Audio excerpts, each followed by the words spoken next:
Assalamualaikum warahmatullahi wabarakatuh. Alhamdulillah rabbil alamin wassalatu wassalamu ala asyrafil anbiya'i wal mursalin sayyidina Muhammad wa ala alihi wa sahbihi ajma'in. Rabbi shrah li sadri wa yassir li amri wahlul 'uqdatam min lisani yafqahu amma ba'd.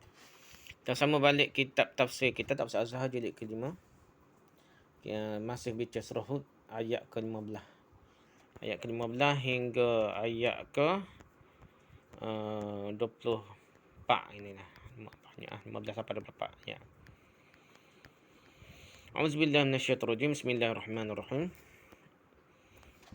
Man kana yuridul hayatad dunya wa zinataha nuwaffi ilaihim a'malahum fiha wa hum fiha la yubkhasun. Barang siapa yang menghendaki kehidupan dunia, yuridul hayatad dunya, dan perhiasannya, akan kami sempurnakan ganjaran pekerjaan mereka atasnya. Dan mereka tak akan dirugikan padanya. Fiha la yubkhasun, tidak akan dirugikan pada dunia lah. Ulaika alladhina laysa lahum fil akhirati illa an-nar wa habita ma sana'u fiha wa batilun ma kanu ya'malun. Mereka itulah orang yang tidak akan ada untuk mereka bahagian di akhirat. Laysa lahum fil akhirah, kecuali api neraka illa an-nar. Dan gugurlah apa yang mereka usahakan dan batal apa yang mereka amalkan. Wa habita ma sana'u, gugurlah apa yang mereka usahakan buat lah. Dan batal apa yang mereka amalkan. Ayat ke-17. أفمن كان على بينة من ربه ويتلوه شاهد منه ومن قبله كتاب موسى إماما ورحمة أولئك يؤمنون به ومن يكفر به من الأحزاب فالنار موعده فلا تك في مرية منه إنه الحق من ربك ولكن أكثر الناس لا يؤمنون. Apakah orang berada di atas keterangan ala bayinatina dari Tuhannya dan diiringi oleh saksi padanya, wa yatluhu syahidun minhu, ya, diiringi oleh saksi daripadanya, dan sebelum itu telah ada kitab Musa sebagai iman dan rahmat. Sama dengan orang yang hanya ingin kepada kehidupan dunia itu, dah tak ada. Situ dah maksudnya, adakah sama orang ya? Ada keterangan Tuhan, ada saksi pula dengan orang yang nak kehidupan dunia. Mereka itu tadi ialah orang percaya kepada dunia. Ulaika yu'minuna bih, orang yang ada keterangan Tuhan. Mereka itu adalah orang yang percaya padanya, dan barang siapa yang kufur kepadanya dari antara beberapa golongan, maka nerakalah tempatnya yang dijanjikan. Fannaru maw'iduh. Apa tu? Maka janganlah engkau ragu-ragu padanya, sungguh dia kebenaran dari Tuhan engkau, tapi kebanyakan manusia tidaklah percaya. Fala taku fi miryatin minhu. Janganlah ragu-ragu dia padanya lah. Sungguhnya dia kebenaran dari Tuhan engkau, tetapi kebanyakan manusia tak percaya lah. Ayat ke-12. ومن أظلم من افترى على الله كذبا أولئك يعرضون على ربهم ويقولون أشهد هؤلاء الذين كذبوا على ربهم ألا لعنة الله على الظالمين. Dan siapakah yang lebih zalim daripada orang yang mengada-ngada atas nama Allah? Mimman iftara 'ala Allah kadziban. Mereka itu akan dihadapkan ke hadapan Tuhan, mereka dan akan berkata saksi-saksi. Ulaika yu'raduna 'ala rabbihim yaqulun ashhadu. Ketahuilah, mereka sungguhnya laknat Allah atas orang yang zalim. Inilah orang yang berdusta atas nama Tuhan mereka. Ketahuilah sungguhnya laknat Allah atas orang yang zalim. Haula'i alladhina kadzabu 'ala rabbihim wa la la'natullahi 'ala az-zalimin. Itu ayat 12. Ayat 19. Alladhina yasudduna 'an sabilillahi yabghunaha 'iwaja wa hum bil akhirati hum kafirun. Iaitu orang yang menghambat jalan Allah, yasudduna 'an sabilillah, dan mau supaya dia bengkok, wa yabghunaha, dan mereka itu terhadap hari akhirat tidak percaya. Ayat ke-20. Ulaika lam yakunu mu'jizina fil ard wa ma kana lahum min dunillahi min awliya yudha'afu lahumul 'adzab ma kanu yastati'una as-sam'a wa ma kanu yubsirun. Mereka itu tidaklah akan terlepas di bumi ini. Lam yakunu mu'jizina fil ard, tidak akan terlepas di bumi ini, dan tidaklah ada bagi mereka selain Allah yang akan melindungi. Wa ma kana lahum min dunillahi min awliya, akan digandakan bagi mereka azab. Yudha'afu lahumul 'adzab, tidaklah ada pada mereka kesanggupan mendengar, dan tidaklah mereka dapat melihat. Ma kanu yastati'una as-sam'a wa ma kanu yubsirun. Ayat ke-21. Ulaika alladzina khasiru anfusahum wa dhalla 'anhum ma kanu yaftarun. Mereka itulah orang yang telah merugikan diri sendiri. Khasiru anfusahum, Dan telah menyesatkan kepada mereka hal yang mereka ada-adakan. Wadalla anhum ma kanu yaftarun. Mereka ada-adakan itulah. Ayat kedua, la jarama annahum fil akhirati humul akhsarun. Tidak ayat lagi lah. Tidak ada kemiskinan lagi. Bahasanya mereka di akhirat adalah orang yang rugi. Ayat ketiga, innal ladzina amanu wa 'amilus solihati wa akhbatu ila rabbihim ulaika ashabul jannah hum fiha khalidun. Sungguhnya orang beriman dan beramal soleh, menekur tunduk kepada Tuhan mereka, wa akhbatu ila rabbihim, mereka itu akan jadi ahli syurga, ulaika ashabul jannah, yang dalamnya mereka kekal, fiha hum fiha khalidun. Ayat ke-24, masalul fariqaini kal a'ma wal asami wal basir wal sami' hal yastawiyani masala afala tadhakkarun. Perumpamaan kedua golongan itu adalah laksana orang buta dan orang tuli. Kal a'ma wal asam, orang buta dan orang tuli. Dengan orang yang melihat dan yang mendengar, wal basir was sami'. Apakah sama keduanya? Hal yastawiyan masalah?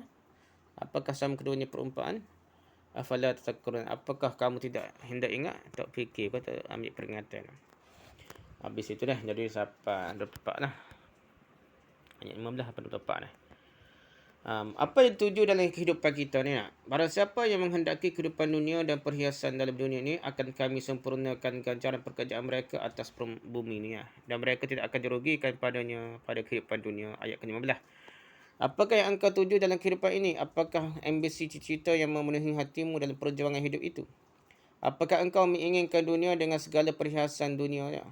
Jika engkau bersungguh-sungguh hendak mencapai dunia dengan perhiasannya itu, dengan pangkat yang tinggi, dengan mahligai yang megah, dengan kekayaannya berlimpah ruah dan kehormatan diri dan segala kelebihannya, semuanya itu akan engkau capai, akan engkau dapatkan. Semuanya itu akan diberikan kepadamu. Tak usah khawatir. Tentu saja untuk mencapai dunia dengan perhiasannya itu, engkau menempuh jalanmu sendiri untuk mencapai satu tujuan, halal segala jalan. Tentu saja engkau tenggang menenggang dengan orang lain. Maksudnya lawa nak kau lain jatuh menjatuhkan. Yang engkau citakan itu akan tercapai jugalah. Mereka itulah orang yang tidak akan ada untuk mereka bahagian di akhirat. Pangkat ayat 16. Mengapa tidak? Orang yang akan mendapat bahagian di akhirat ialah orang yang menjadikan perjuangan dunia ini untuk akhirat. Bukan perjuangan dunia untuk dunia saja, untuk akhirat. Orang yang sejak awal-awal lagi sudah berniatkan bahawa dunia yang dikejarnya itu ialah untuk dia menanam amal. Dan hasil amalannya itu disengajanya untuk diterimanya di akhirat nanti. Bekal di akhirat. Adapun kalau yang dikejarnya hanyalah semata-mata dunia, tidaklah ada bahagiannya lagi di akhirat. Seumpama Fir'aun menjadi Raja Mesir, segala usaha tipu daya dan siasat telah dipergunakannya agar dia mencapai tempat yang tinggi itu. Seluruh Mesir di bawah telapak kakinya, Sungai Nil mengalir di bawah kuasanya, dan akhirnya dia mendabik dada mengatakan dirinya Tuhan, kecuali api neraka. Mengapa api neraka? Sebab dia tidak akan berjaya mencapai tempat dunia dan perhiasannya itu kalau tidak dengan merugikan orang lain, menganiayai kepada yang lemah kerana dia merasa kuat. Untuk mengejar tempat yang dipandang mulia itu, dia mesti melakukan kebatilan, korupsi, menindas yang lemah, rasuah, menyuap, membujuk dan kadang-kadang merampas hak orang lain, padahal dia kuat dan kuasa itu hanya selama dalam dunia sahaja. Dan kalau dia sudah mulai keluar dari alam dunia ini dan masuk ke dalam alam kubur, seluruh kekuasaannya itu telah habis licin, tak ada lah. Dia kembali sebagai budak, hamba dari Allah dan wajib bertanggungjawab di hadapan Tuhan Rabbul Izzati tentang kezaliman yang telah dilakukannya. Nescaya api neraka lah akan tempatnya kerana dosa-dosanya yang besar itu. Puncak dari dosa-dosa besar itu ialah kerana semasa dia diberi Allah kekuasaan itu, dia selalu merebut maha kekuasaan Allah. Dan gugurulah apa yang mereka usahakan dan batal apa yang mereka amalkan. Wujud ayat 16. Mengapa dikatakan gugur apa yang mereka usahakan, padahal banyak juga usaha-usaha penguasa-penguasa itu yang baik. Mengapa batal apa yang mereka amalkan, padahal sudah nyata bahawa di samping kejahatan-kejahatan yang dibuatnya, pasti ada juga amal-amal yang baik. Sebabnya ialah kerana usaha ataupun amal yang dibuatnya selama dia mendapatkan dunia dan perhiasan dunia, itu hanyalah kerana riak belaka, kerana mengambil muka dan menipu rakyat atau masyarakat, macam politik dah nak maklum baik dah. Dalam sejarah politiknya terkenal buku bernama The Prince, Jadi Raja, Machiavelli, ahli negara terkenal itu memberi nasihat kepada seorang penguasa yang hendak kekal dalam kekuasaannya, supaya sekali-sekali suka juga berderma untuk diketahui oleh rakyat bahawa rajanya adalah seorang dermawan. Tetapi janganlah benar-benar hendak jadi dermawan dari hati yang tulus ikhlas. Sebab yang demikian itu tidak ada faedahnya sebagai penguasa. Ini Tok Guru Machiavelli ajar dah. Antara itu maka segala perbuatan dan usaha yang baik sama sekali itu harus ada tujuan politiknya. Kalau tidak ada membawa keuntungan politik tidak perlu dikerjakan. Nasihat Machiavelli Tok Guru besar kepada ajar dia dan kepada semua politik dunia. Jika ditindas dan dihisap darah rakyat yang tertindas itu sampai 1000 kali, hendaklah agak sekali 2 kali tunjukkanlah belas kasihan, dermawan, adil dan bijaksana. 1000 kali tekan, sikit dah. Bantu sara hidup dah. Gapo dah. Dan hendaklah kebaikan itu dipropagandakan agar dipuji oleh tukang-tukang propaganda setinggi langit, sehingga dengan hembusan-hembusan sekali 2 kali, yang tertindas tadi tersenyum simpul dan lupa akan luka-luka yang deritanya lah. Nupukun timbuk, perah, cuka, laga apa dah. Tidaklah pantas jika di akhirat api neraka lah bahagian yang harus diterimanya. Patutlah diterima dia buat londok je sikit-sikit baik halang itu. Tekan rakyat dah. Berkata Mujahid yang dimaksudkan dengan ayat ini ialah orang-orang yang beramal dengan riak. Berkata Qatadah, barang siapa yang tujuan, cita-cita dan niatnya hanya dunia, akan didapatkannya ganjaran di dunia ini juga. Kemudian setelah sampai di akhir akhirat nanti, tidaklah segala perbuatannya itu dapat penghargaan apa-apa, walaupun pada lahir kelihatan baik. Tetapi kalau orang mukmin yang berbuat baik di dunia ini, dia dapat ganjaran dan di akhirat dapat pula pahala. Dalam surah ke-17, surah Al-Isra ayat 18 dan 19. Soal ini pun telah ditegaskan, iaitu barang siapa yang ingin menerima ganjaran yang cepat, iaitu dunia, akan kami cepatkan untuknya apa yang kami kehendaki untuk siapa yang kami kehendaki. Kemudian itu kami sediakan Jahannam untuk membakarnya dalam keadaan tercela dan tersungkur. Tetapi barang siapa yang inginkan akhirat, lalu dia berusaha menempuh jalan akhirat dan dia pun beriman, maka segala usaha mereka itu mendapat ucapan terima kasih dan syukur dari Tuhan. Iman dan jiwa murni. Apakah orang yang berada atas keterangan dari Tuhannya? Pangkat 17. Inilah sifat-sifat dari orang yang beriman. Jiwanya yang murni, yang belum dipengaruhi oleh hawa nafsu. Dan tidak pula berpegang teguh pada kebiasaan dan tradisi nenek moyang. Mereka telah berada dalam suasana keterangan dari Tuhan. Artinya mereka telah percaya dari hati yang suci dan akal yang sihat. Dia telah mengaku bahawa memang tidak ada yang patut dianggap Tuhan yang sebenarnya melainkan Allah. Dan diiringi oleh saksi daripadanya, artinya bahawa fitrah atau pendapat yang murni itu telah mengakui dengan tulus bahawa Tuhan itu pasti hanyalah satu, tiada berbilang. Kemudian pendapat akal murni itu dikuatkan lagi oleh satu kesaksian. Kesaksian itu ialah wahyu ilahi yang turunkan kepada Nabi Muhammad SAW yang telah tersusun rapi dalam kitab suci Al-Quran. Sedangkan sebelum itu telah ada kitab Musa sebagai imam dan rahmat. Artinya sebelum datang saksi yang dibawa oleh Nabi Muhammad SAW, itu telah datang pula kitab Nabi Musa, iaitu kitab Taurat. Intisari yang tersimpul dalam kitab Nabi Musa itu pun sama dengan intisari kitab yang dibawa oleh Nabi Muhammad SAW. Kitab itu adalah imam dan rahmat. Pemimpin dan rahmat lah, imam dan ketua dah. Imam untuk diikuti kandungannya dan rahmat kerana dia membawa manusia daripada gelap gulita kepada nur cahaya yang terang benderang bagi jiwa.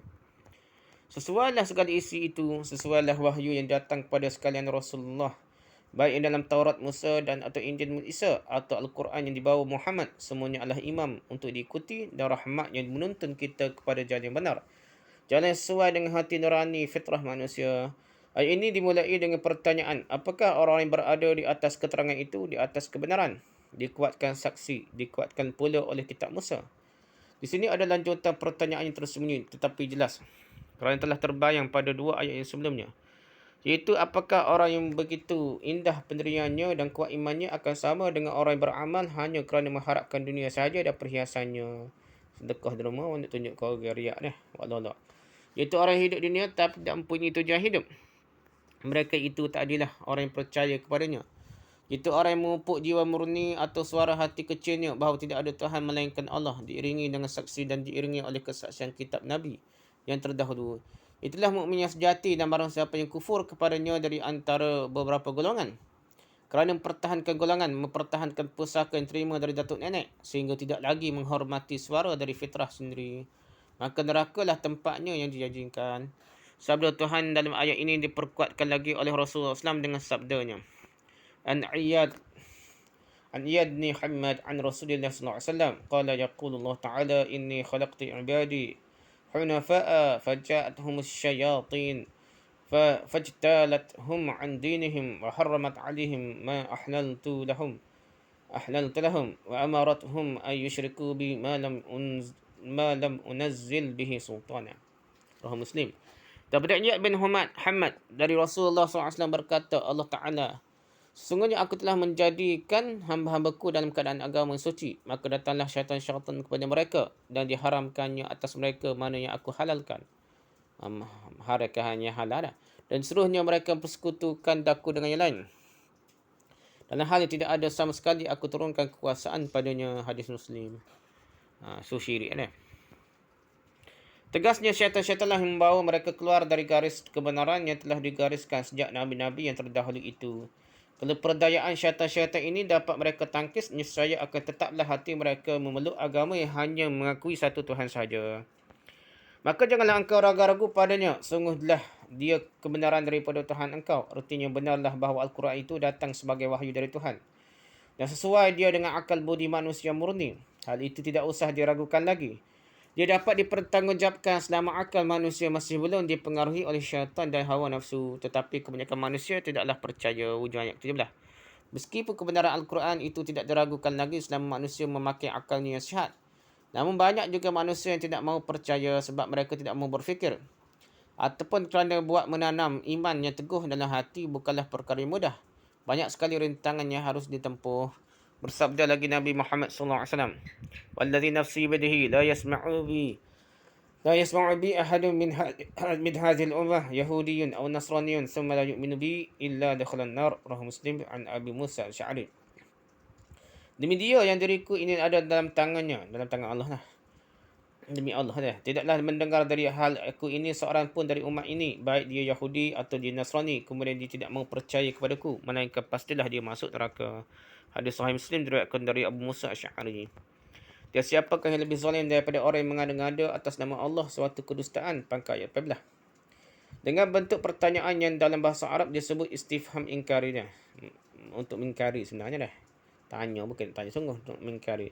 Dijelaskan bahawasanya mengada-ngada atau mengarang-arangkan suatu keterangan dusta tentang Allah adalah puncak dari segala perbuatan zalim, yang bererti memutar balik kebenaran dan mencuba mendustai kenyataan.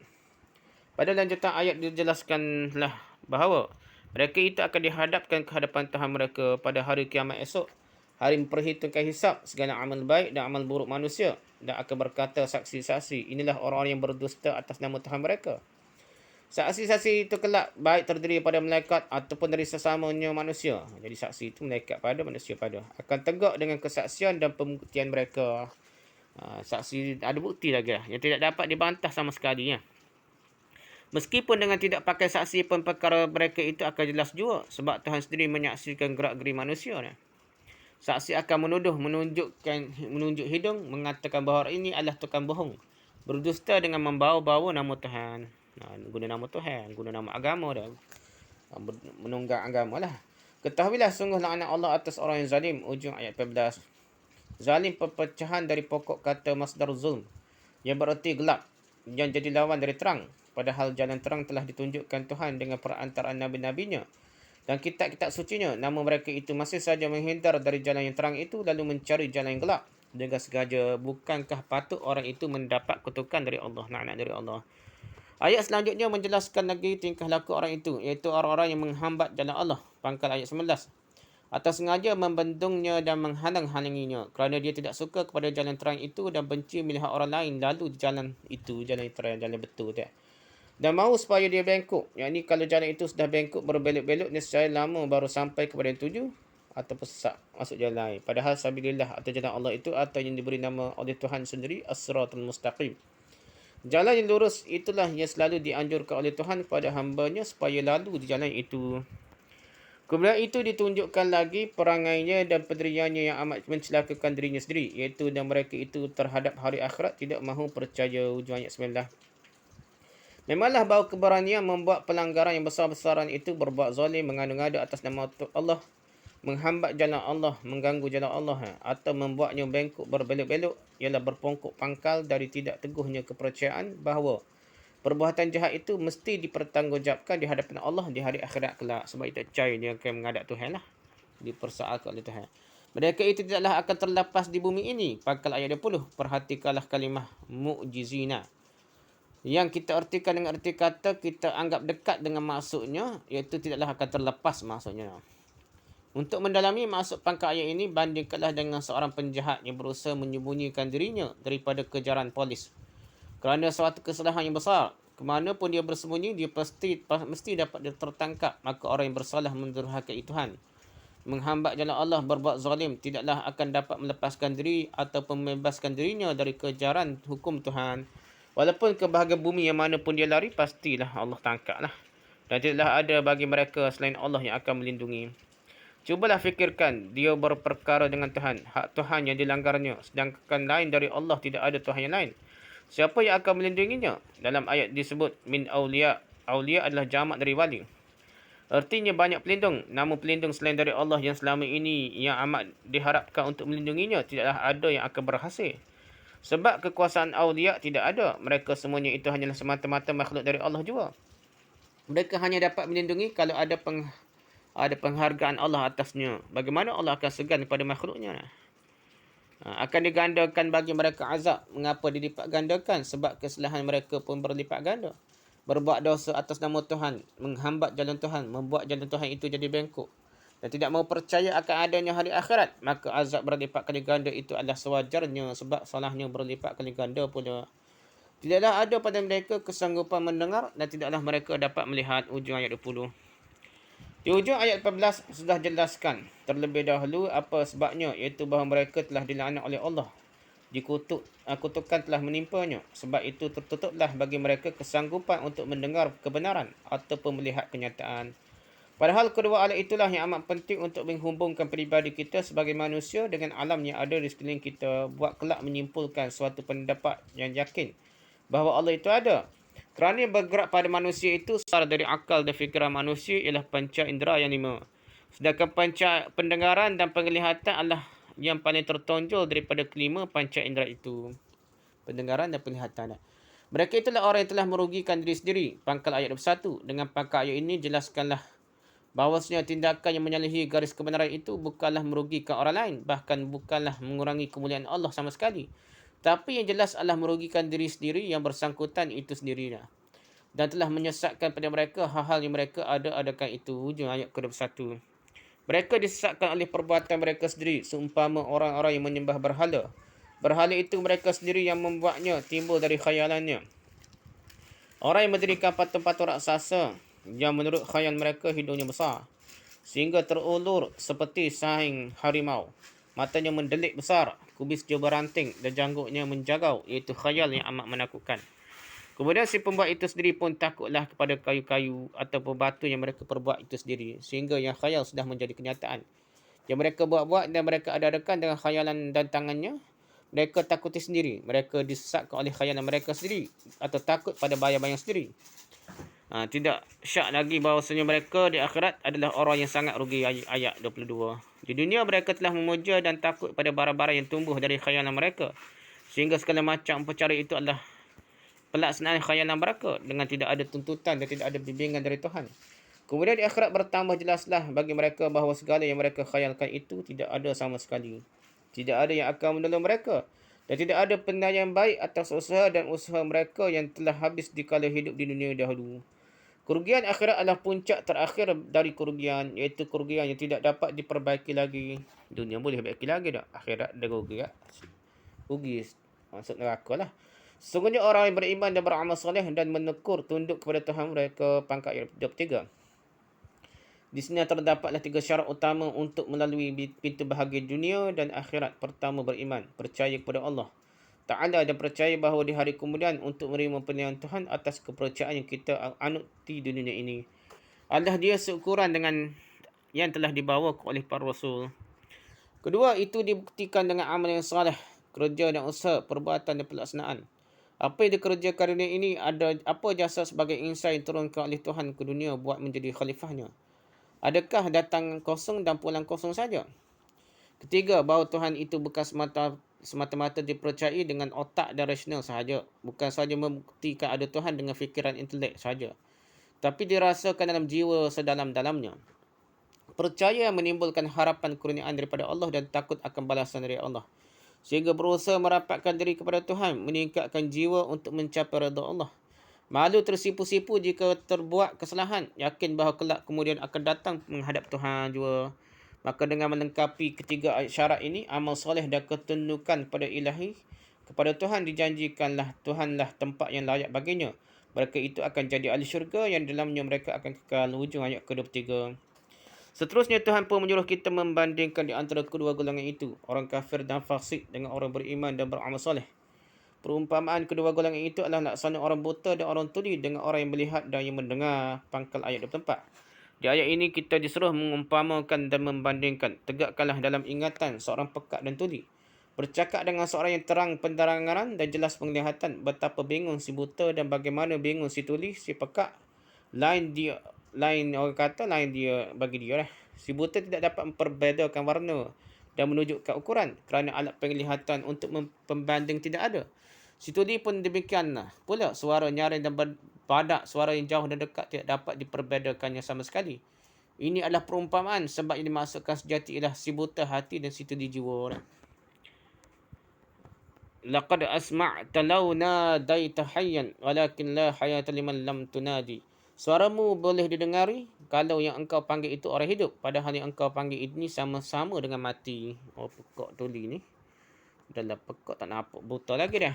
Jadi dia macam orang mati. Adakah sama orang yang hatinya tertutup dari kebenaran dengan orang yang hatinya terbuka lantaran iman? Adakah sama di antara orang yang datang ke dunia tetap tidak berbuat jasa yang baik dengan orang yang menentukan hidupnya yang hanya sebentar sehingga dunia ini tetapi memberikan nilai hidupnya sebentar? Itu dengan bekas yang beratus tahun. Pastilah tidak sama, terang tidak sama. Maka datanglah penutup ayat berupa pertanyaan juga. Apakah kamu tidak hendak ingat? Ujung ayat ke-4. Apakah kamu tidak hendak sedar? Khabar diri. Apa artinya kamu menjadi manusia yang diberikan Allah alat untuk hidup, iaitu akal dan fikiran, kalau tidak engkau pergunakan untuk beringat-ingat, untuk berhati-hati, berawas-awas melalui kehidupan ini, sehingga kedatanganmu ke dunia ini hilang percuma, tak ada faedah hidup dunia ini, kupu dosa lah. Ayat ini memberi tuntutan kepada kita supaya beragama hendaklah dengan peringatan dan kesedaran diri, dengan berfikir dan menilai, dan bertambah terang bahawa kedatangan kita ke dunia bukanlah semata-mata untuk makan dan minum dan berkelamin sahaja. Hidup jauh lebih tinggi dan sangat tinggi dari itu asal kita sedar dan ingat bahawa kita akan kembali pada Allah. Wallahu a'lam. Subhanakallahumma wa bihamdika, subhanakallahumma wa bihamdika, asyhadu an la ilaha illa anta, astaghfiruka wa atubu ilaik. Assalamualaikum warahmatullahi wabarakatuh.